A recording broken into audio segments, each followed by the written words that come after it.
ಎಲ್ರಿಗೂ ನಮಸ್ಕಾರ. Welcome to the Harshal view ಚಾನಲ್ಗೆ ಎಲ್ರಿಗೂ ಸ್ವಾಗತ. ಇವತ್ತು ನಾವು ಈ ವಿಡಿಯೋದಲ್ಲಿ ಏನು ನೋಡ್ತೀವಿ ಅಂತಂದರೆ, ಆಲ್ಮೋಸ್ಟು ನಾವು 3 ಡೇಸಲ್ಲಿ ಒಂದು 4 ಸ್ಟಾಕಿಂದ 4 ಸ್ಟಾಕಿಂದ 3 ಡೇಸಲ್ಲಿ 25% ರಿಟರ್ನ್ ಕೊಟ್ಟಿದೆ. ಅದು ಯಾವ ಸ್ಟಾಕ್ಸ್ ಅಂತ ನಾವು ನೋಡೋಣ. ಮತ್ತು ಅದಕ್ಕೆ ಮುಂಚೆ ನಾನು ಈ ಸ್ಟಾಕ್ಸ್ನ ಆಲ್ರೆಡಿ ನಿಮಗೆ 25th ದಿನ potential investment opportunity stocks and swing ಟ್ರೇಡಿಂಗಿಗೆ ಅಂತ ಹೇಳಿದೆ. ಇದು ನಾನು 4 ಸ್ಟಾಕ್ ನಾವು ಏನು ಮಾತಾಡ್ತಾ ಇದೀವೋ ಅದು ಬಂದ್ಬಿಟ್ಟು ಸ್ವಿಂಗ್ ಟ್ರೇಡಿಂಗಿಗೆ. ಈ ವಿಡಿಯೋನ ನೋಡಿ, ಅದಾದಮೇಲೆ ಹೇಗೆ ಇದನ್ನ ಅನಲೈಸ್ ಮಾಡಿ ನಾವು ಎಂಟ್ರಿ ತೊಗೊಂಡಿದ್ವಿ ಅಂತ ಅದರಲ್ಲಿ ಕೂಡ ಮಾಡಿದ್ದೀನಿ. ಪ್ಲಸ್ ಇದರಲ್ಲಿ ಕೂಡ ಇನ್ನೂ ಡೀಟೇಲ್ ಆಗಿ ನಿಮಗೆ ಎಕ್ಸ್ಪ್ಲೇನ್ ಮಾಡ್ತೀನಿ. ಅದು ಅಂತಂದರೆ, ಫಸ್ಟು ಯಾವುದ್ಯಾವುದರಲ್ಲಿ ಎಷ್ಟೆಷ್ಟು ರಿಟರ್ನ್ ಕೊಟ್ಟಿದೆ ಅಂತ ನೋಡೋಣ. UPL ಬಂದುಬಿಟ್ಟು 2% ರಿಟರ್ನ್ ಕೊಟ್ಟಿದೆ ಈ 3 ಟ್ರೇಡಿಂಗ್ ಸೆಷನಲ್ಲಿ. ಹಿಂದೂಸ್ತಾನ್ ಪೆಟ್ರೋಲಿಯಂ ಬಂದುಬಿಟ್ಟು 5% ರಿಟರ್ನ್ ಕೊಟ್ಟಿದೆ. ಮತ್ತು NMDC ಬಂದುಬಿಟ್ಟು 10% ರಿಟರ್ನ್ ಕೊಟ್ಟಿದೆ. ಮತ್ತು ಸೈಲ್ ಬಂದುಬಿಟ್ಟು 8% ರಿಟರ್ನ್ ಕೊಟ್ಟಿದೆ. ಓವರಾಲ್ ಆಗಿ 25% ರಿಟರ್ನ್ ಕೊಟ್ಟಿದೆ. ಓಕೆ, ಇದನ್ನು ಹೇಗೆ ನಮಗೆ ಪ್ರಾಫಿಟ್ 25% ರಿಟರ್ನ್ ಹೇಗೆ ಪ್ರಾಫಿಟ್ ಕೊಟ್ಟಿದೆ ಅಂತ ಒಂದೊಂದು ಸ್ಟೆಪ್ ಬೈ ಸ್ಟೆಪ್ಪು ಒಂದೊಂದು ಸ್ಟಾಕ್ಸ್ ಬಗ್ಗೆ ಅನಲೈಸ್ ಮಾಡೋಣ. ಫಸ್ಟ್ ಸ್ಟಾಕ್ ಬಂದುಬಿಟ್ಟು NMDC. ನಾನು ಬಂದುಬಿಟ್ಟು ಹೇಳಿದ್ದು, ಆ ವಿಡಿಯೋ ಹಾಕಿದ್ದು 25th ಸೆಪ್ಟೆಂಬರಲ್ಲಿ. 25th ಸೆಪ್ಟೆಂಬರಲ್ಲಿ ಎಷ್ಟಿದೆ? 226 ಇದೆ. ಇದು ಹೈ ಎಷ್ಟು ಹೋಗಿದೆ? 247. ಅಂದರೆ ಆಲ್ಮೋಸ್ಟ್ 20 ಪಾಯಿಂಟ್ಸ್ NMDCಯಲ್ಲಿ ನಮಗೆ ರಿಟರ್ನ್ ಕೊಟ್ಟಿದೆ. ಅಂದರೆ NMDCಯಲ್ಲಿ 10% ರಿಟರ್ನ್ ಕೊಟ್ಟಿದೆ. ಪರ್ಸೆಂಟೇಜ್ ಲೆವೆಲಲ್ಲಿ ತೊಗೊಂಡ್ರೆ 10%, ಪಾಯಿಂಟ್ಸ್ ಲೆವೆಲ್ ತೊಗೊಂಡ್ರೆ 20 ಪಾಯಿಂಟ್ಸ್ ಕೊಟ್ಟಿದೆ ನಮಗೆ.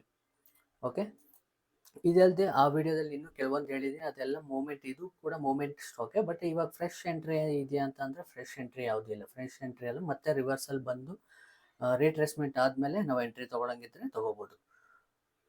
ಓಕೆ, ಇಲ್ಲಿ ನಾವು ಹೇಗೆ ಸೆಲೆಕ್ಟ್ ಮಾಡಿದ್ದೀನಿ ಅಂತ ನೋಡೋಣ. ಫಸ್ಟ್ ಆಫ್ ಆಲ್ ನಾನು ಈ ಲೆವೆಲ್ ಹೇಳಿದ್ದೆ, ಈ ಲೆವೆಲ್ಸ್ ಬಂದುಬಿಟ್ಟು ತುಂಬ ಇಂಪಾರ್ಟೆಂಟ್ ಲೆವೆಲ್ ಆಗಿದೆ.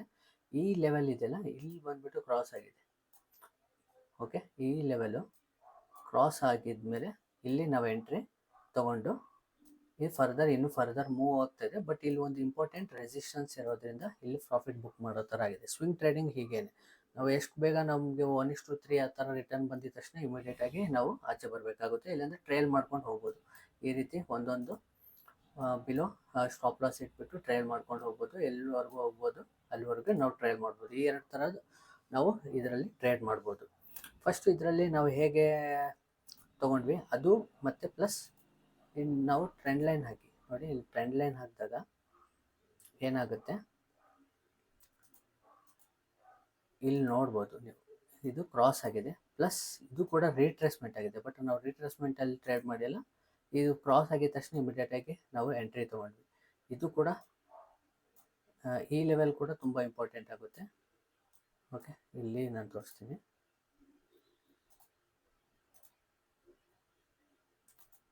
ನೋಡಿ. ಈ ಲೆವೆಲ್ ಕೂಡ ಕ್ರಾಸ್ ಆಗಿದೆ. ಅಲ್ಲಿ ಕ್ರಾಸ್ ಆಗಿ ಕ್ಲೋಸ್ ಆಗಿರೋದ್ರಿಂದ ಇಲ್ಲಿ ಒಂದು ಎಂಟ್ರಿ ತೊಗೊಂಡ್ವಿ. ಇದು ನೋಡಿ, ತುಂಬ ಜನಕ್ಕೆ ಅವ್ರಿಗೆ ಗೊತ್ತು ಇದ್ರ ಕೆಳಗಡೆ ಸ್ಟಾಪ್ ಲಾಸ್ ಇಡ್ತಾರಂತ. ಬಟ್ ಇಷ್ಟು ಕಡಿಮೆ ಸ್ಟ್ರಿಕ್ಟ್ ಸ್ಟಾಪ್ ಲಾಸ್ ಇಟ್ಟರೆ ಏನಾಗುತ್ತೆ ನೋಡಿ, ಈ ಥರ ಹಿಟ್ ಆಗುತ್ತೆ. ಬಟ್ ಇಲ್ಲಿ ನಾವು ಕೆಳಗಡೆ ಇಟ್ಟಿರೋದ್ರಿಂದ ಸ್ವಿಂಗ್ ಯಾವಾಗ್ಲೂ ಈ ಸ್ವಿಂಗ್ ತೊಗೋಬಾರ್ದು ನಾವು.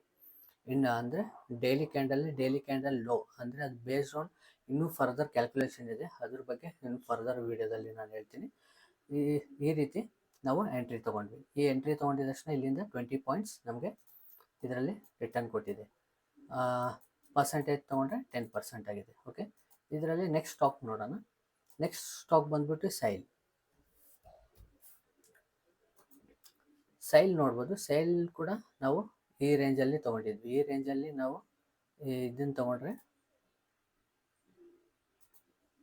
ಇದ್ರ ಮೇಲೆ ಕ್ರಾಸ್ ಆಗಿದೆ. ಓಕೆ, ಪ್ಲಸ್ ಇದು ಕೂಡ ಒಂದು ಟ್ರೆಂಡ್ ಲೈನ್. ನಾವು ಇಲ್ಲಿ ಏನಕ್ಕೆ ತೊಗೊಳಲ್ಲ ಅಂತಂದರೆ ನೋಡ್ಬೋದು ನೀವು, ಈ ಮೇಜರ್ ಕಾರಣ ಅಂದರೆ ಇಲ್ಲಿ ಒಂದು ಎಂಟ್ರಿ ಸಿಕ್ಕಿ ಫೇಲಿಯರ್ ಆಗಿದೆ. ಇದು ಇಲ್ಲಿ ಎಂಟ್ರಿ ಸಿಕ್ಕಿ ಇದೇನಾಗಿದೆ, ಫೇಲರ್ ಆಗಿದೆ, ಬ್ರೇಕ್ಔಟ್ ಫೇಲರ್ ಆಗಿದೆ. ಓಕೆ, ಫರ್ದರ್ ಅದೇ ರೀತಿ ಇಲ್ಲಿ ಬಂದಿದೆ, ಇದು ನಮಗೆ ಒಂದು ಎಂಟ್ರಿ. ಬಟ್ ನಾವು 25ಗೆ ಇದನ್ನು ನಾವು ನೋಡಿದ್ವಿ, ಇದು ಕೂಡ ನೋಡಿ ಮತ್ತೆ ಕೆಳಗಡೆ ಇದ್ರ ಕೆಳಗಡೆ ಬಂದುಬಿಟ್ಟು ಅದಾದಮೇಲೆ ಮೇಲೆ ಹೋಗಿದೆ. ಇದರಲ್ಲಿ ಸೈಲಲ್ಲಿ ಬಂದುಬಿಟ್ಟು 8% ನಮಗೆ ರಿಟರ್ನ್ ಕೊಟ್ಟಿದೆ, 8% ರಿಟರ್ನ್ ಕೊಟ್ಟಿದೆ. ಪಾಯಿಂಟ್ಸ್ ಅಂತಂದರೆ ಎಂಟ್ರಿ ಬಂದುಬಿಟ್ಟು 134, ಹೈ ಎಷ್ಟು ಹೋಗಿದೆ ಇದು 144, 8% ರಿಟರ್ನ್ ಕೊಟ್ಟಿದೆ. ಬಟ್ ಸ್ಟಿಲ್ ಇದು ಕೂಡ ಹೋಲ್ಡಿಂಗಲ್ಲೇ ಇರುತ್ತೆ. ಇನ್ನು ಫರ್ದರ್ ಏನಾದರೂ ನೀವು ಕ್ಯಾಶಲ್ಲಿ ತೊಗೊಂಡಿದ್ರೆ ಹೋಲ್ಡ್ ಮಾಡ್ಬೋದು. ಯಾವುದು ಫ್ಯೂಚರ್ ಅಲ್ಲ, ಫ್ಯೂಚರಲ್ಲಿ ಕೂಡ ನೀವು ಕ್ಯಾಲ್ಕುಲೇಷನ್ ಬೇಕಾದ್ರೆ ನೀವು ಮಾಡಿ ಇಟ್ಕೋಬೋದು, ಫ್ಯೂಚರಲ್ಲಿ ಮತ್ತು ಆಪ್ಷನಲ್ಲಿ. ಬಟ್ ಅದು ತುಂಬ ರಿಸ್ಕಿ. ಬಟ್ ನೀವು ಆಲ್ಮೋಸ್ಟ್ ಮಾಡೋಂಗಿದ್ರೆ ಅದು ಪ್ರತಿಯೊಂದೂ ಕ್ಯಾಶಲ್ಲೇ ಮಾಡಬೇಕಾಗುತ್ತೆ. ನೆಕ್ಸ್ಟ್ ಸ್ಟಾಕ್ ಬಂದುಬಿಟ್ಟು ಹಿಂದೂಸ್ತಾನ್ ಪೆಟ್ರೋಲಿಯಂ.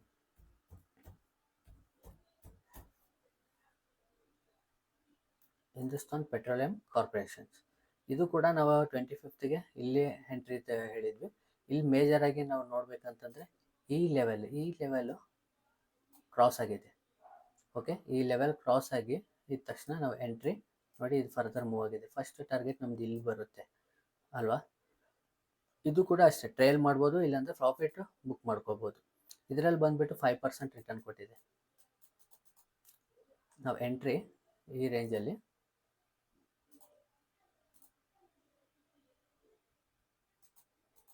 25ಗೆ ನಾವು ಎಂಟ್ರಿ ತೊಗೊಂಡಿದ್ವಿ. ಎಷ್ಟು 417.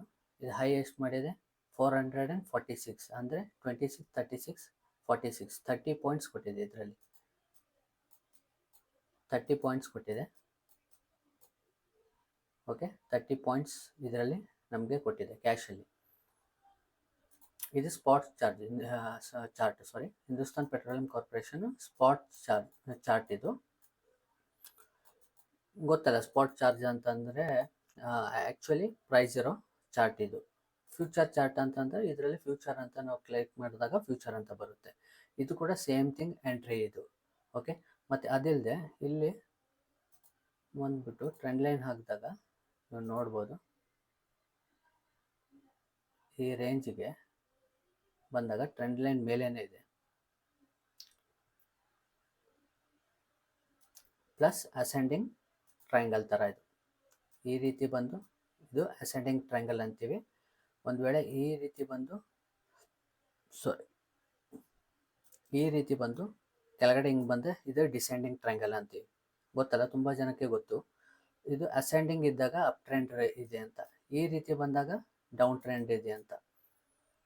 ಓಕೆ, ಇದು ಕೂಡ ಇದು ಕ್ರಾಸ್ ಆಗಿದ ತಕ್ಷಣ ನಾವು ಎಂಟ್ರಿ ತೊಗೊಂಡ್ವಿ. ಇದು ಕೂಡ ನಮಗೆ 30 ಪಾಯಿಂಟ್ಸ್ ಸಿಕ್ಕಿದೆ UPL ಅಲ್ಲಿ, ಹಿಂದೂಸ್ತಾನ್ ಪೆಟ್ರೋಲಿಯಮಲ್ಲಿ. ನೆಕ್ಸ್ಟ್ ಚಾರ್ಟ್ ಬಂದುಬಿಟ್ಟು UPL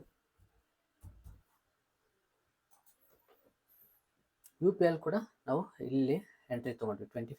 25ಗೆ ನಾವು ಎಂಟ್ರಿ ತೊಗೊಂಡಿದ್ವಿ. ಇದು ಕೂಡ ಏನಂತಂದರೆ ಇಲ್ಲಿ ಮೇಜರಾಗಿ ಇದು ಒಂದು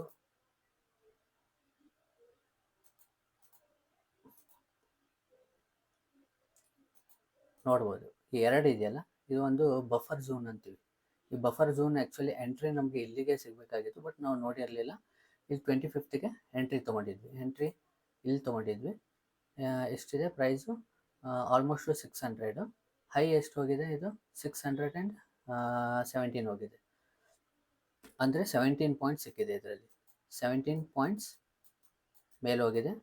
ಆಲ್ಮೋಸ್ಟ್ 2% ರಿಟರ್ನ್ ಕೊಟ್ಟಿದೆ. ಇದು ಓವರಾಲ್ ಆಗಿ ಇವಾಗ 4 ಹೇಗೆ ನಾನು ಎಂಟ್ರಿ ತೊಗೊಂಡೆ ಅಂತ ನಿಮ್ಗೆ ಗೊತ್ತಾಯ್ತಲ್ಲ. ಇದು ಅಲ್ಲದೆ ಇನ್ನೂ ಸ್ವಲ್ಪ ಕ್ರೈಟೇರಿಯಾಗಳಿವೆ, ಯಾವುದೇ ಹೇಗೆ ಸೆಲೆಕ್ಟ್ ಮಾಡ್ಬೋದು ಅಂತ. ಅದು ಕೂಡ ನಿಮ್ಗೆ ಫರ್ದರ್ ಬೇಕಂತ ಹೇಳಿ ನಾನು ವಿಡಿಯೋ ಮಾಡ್ತೀನಿ. ಟೋಟಲಾಗಿ ಈ 4 ಸ್ಟಾಕ್ಸಿಂದ ನಮಗೆ ಇನ್ನೂ ಕೆಲವು ಸ್ಟಾಕ್ಸ್ ಇದೆ, 7 ಸ್ಟಾಕ್ಸ್ ಹೇಳಿದ್ದೆ ನಾನು. ಅದರಲ್ಲಿ ಆಲ್ಮೋಸ್ಟ್ 1% ಡ್ರಾ ಡೌನ್ ಆಗಿದೆ, 1%, 2% ಕೂಡ ಹೋಗಿಲ್ಲ, 1% ಡ್ರಾ ಡೌನ್ ಮಾತ್ರ ಇದೆ. ಬಟ್ ನಮ್ಗೆ ಸಿಕ್ಕಿರೋದು ಇವಾಗ 25%, 1% ಮೈನಸ್ ಮಾಡಿದ್ರೆ ನಮಗೆ ಓವರಾಲ್ ಆಗಿ 24% ನೆಟ್ ಪ್ರಾಫಿಟ್ ಸಿಕ್ಕಿದೆ 3 ಡೇಸಲ್ಲಿ. ಓಕೆ, ಇದರಲ್ಲಿ ನೀವು ಕೆಲವೊಂದು ರೂಲ್ ಇದೆಯಲ್ಲ, ಕ್ಯಾಪಿಟಲ್ ಗೇನ್ ಹೇಗೆ ನಾವು ಮಾಡೋದು ಅಂತ, ಕಾಂಪೌಂಡಿಂಗ್ ಪ್ಲಸ್ ಕ್ಯಾಪಿಟಲ್ ಗೇನ್ನ ಹೇಗೆ ಇನ್ಕ್ರೀಸ್ ಮಾಡೋದಂದರೆ ಈ ರೀತಿಯೇ ಇನ್ಕ್ರೀಸ್ ಮಾಡಬೇಕಾಗುತ್ತೆ. ರೂಲ್ ನಂಬರ್ 72 ಅಂತ ಗೊತ್ತಲ್ಲ. ರೂಲ್ ನಂಬರ್ 72, ನಿಮ್ಮ ಅಮೌಂಟು ಎಕ್ಸಾಂಪಲ್ಗೆ 1,00,000 ನಿಮಗೆ ಎಷ್ಟು ವರ್ಷದಲ್ಲಿ ಡಬಲ್ ಆಗುತ್ತೆ ಅಂತ ನೀವು ನೋಡ್ಬೇಕಂತಂದರೆ ಡಿವೈಡ್ ಬೈ ಎಷ್ಟು ಪರ್ಸೆಂಟೇಜ್ ನಮ್ಗೆ ರಿಟರ್ನ್ ಬರುತ್ತೆ ಅಂತ. ಓಕೆ, ಇದು ಅಮೌಂಟ್ ಮೇಲೆ ಡಿಪೆಂಡ್ ಆಗಲ್ಲ, ಇದ್ರ ಮೇಲೆ ಡಿಪೆಂಡ್ ಆಗಲ್ಲ, depend on return on investment.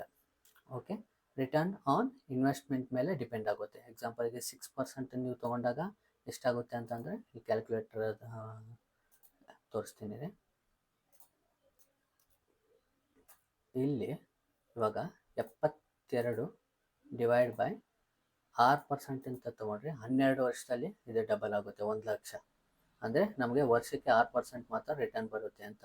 ಎಕ್ಸಾಂಪಲ್ಗೆ ಇವಾಗ ನೀವು 12% ಅಂದ್ಕೊಳ್ಳಿ. 72 ಡಿವೈಡ್ ಬೈ 12% ಅಂದಾಗ 6 ವರ್ಷದಲ್ಲಿ ಇದು 1,00,000 ಡಬಲ್ ಆಗುತ್ತೆ. ಇವಾಗ ನಾವು ಕಾಂಪೌಂಡಿಂಗ್ನ ಈ ರೀತಿ ನಾವು ಇನ್ಕ್ರೀಸ್ ಮಾಡ್ಕೊಂಡು ಹೋದಾಗ ನಮ್ಗೆ ಏನಾಗುತ್ತೆ, ಓವರ್ ಆಲ್ ರಿಟರ್ನ್ ಏನಾಗುತ್ತೆ, ಇನ್ಕ್ರೀಸ್ ಆಗ್ತಾನೆ ಹೋಗುತ್ತೆ. ಅದನ್ನು ಕ್ಯಾಪಿಟಲ್ ಗೇನ್ ಅಂತೀವಿ. ಇವಾಗ ಏನು 25% ಪ್ರಾಫಿಟ್ ಆಗಿದೆಯೋ ಅದರಲ್ಲಿ ಮಿನಿಮಮ್ ರಿಸ್ಕ್ ತೊಗೊಂಡು ಈ ರೀತಿ ಸ್ವಿಂಗಲ್ಲಿ ನಾವು ಇನ್ವೆಸ್ಟ್ ಮಾಡ್ಬೋದು. ಓಕೆ, ನಾನು ಹೇಳ್ತಾ ಇರೋದು ಕ್ಯಾಶಲ್ಲಿ, ನಾಟ್ ಇನ್ ಫ್ಯೂಚರಲ್ಲಿ ಲಾಟ್ ಸೈಜಲ್ಲಿ ತೊಗೊಂಡಾಗ ಸಿಕ್ಕಾಪಟ್ಟೆ ರಿಸ್ಕ್ ಇರುತ್ತೆ. ಅದು ಅದ್ರ ಬಗ್ಗೆನೂ ನಾನು ನಿಮಗೆ ವಿಡಿಯೋ ಮಾಡ್ತೀನಿ, ಬಟ್ ಅದನ್ನ ಟ್ರೇಡ್ ತೊಗೊಳಕ್ಕೆ ಸಜೆಷನ್ ಮಾಡಲ್ಲ. ಕಾರಣ ಏನಂತಂದರೆ ಅದು ಹೈ ರಿಸ್ಕ್ ಹೈ ರಿವಾರ್ಡ್ ಇರುತ್ತೆ. ಬಟ್ ಇಲ್ಲಿ ಕ್ಯಾಶಲ್ಲಿ ನಮಗೆ ಹೈ ರಿಸ್ಕು ಇರಲ್ಲ, ಲೋ ರಿಸ್ಕ್ ಇರುತ್ತೆ, ಮತ್ತು ಲೋ ಪ್ರಾಫಿಟ್ ಇರುತ್ತೆ. ಲೋ ಪ್ರಾಫಿಟ್ ಅಂತಂದರೆ ಒಂದು ಮಿನಿಮಲ್ ಪ್ರಾಫಿಟ್, ಚೆನ್ನಾಗಿರೋ ಪ್ರಾಫಿಟ್ ಇರುತ್ತೆ.